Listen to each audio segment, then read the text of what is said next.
जहिया होई तोहर विदाई ओह दिन चिता मोर सजाई तोहरा दुआरा बाजा बाजी हमर दुनिया लूट जाई हरे हो बेवफा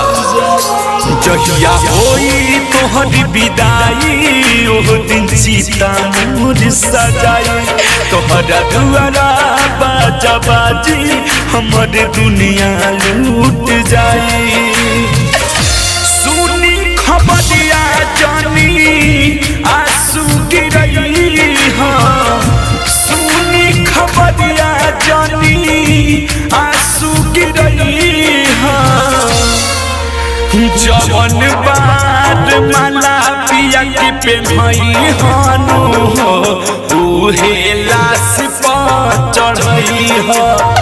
जवन बार माला पिया के पेन्हई हानु हो उ मोरा लाश पर चढ़ई हो डायमंड रिकॉर्डिंग स्टूडियो छौड़ा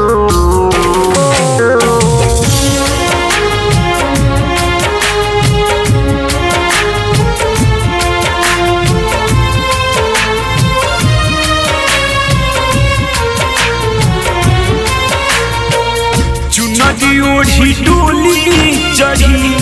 पिया घर जाइबू बन के तू मेहमान हो छुट्टी जे प्यार दीजी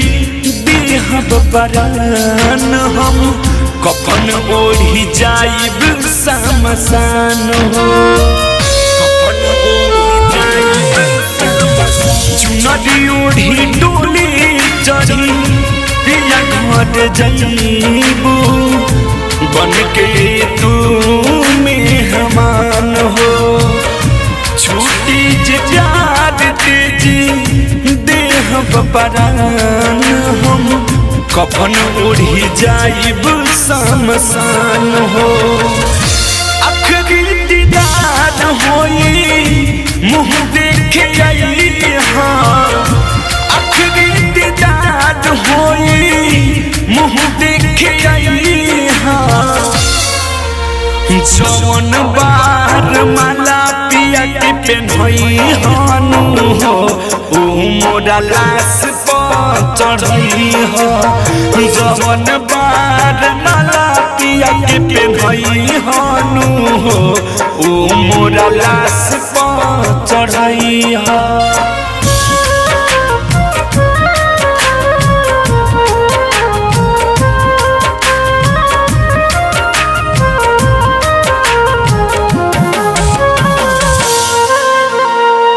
तोहर घर बस गइल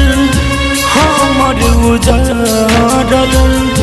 कैसन लिखाइल बा नसीब हो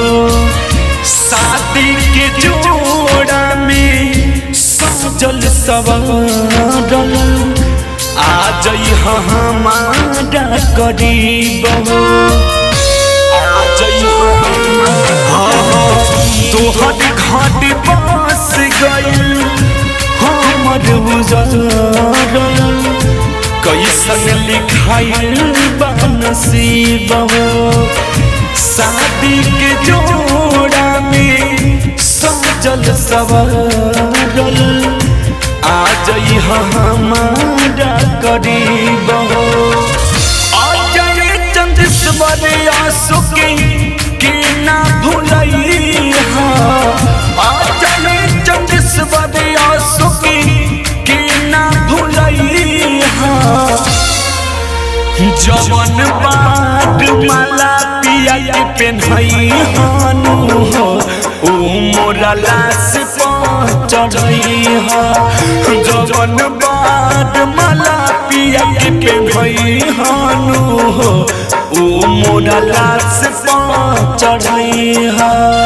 डायमंड रिकॉर्डिंग स्टूडियो छौड़ा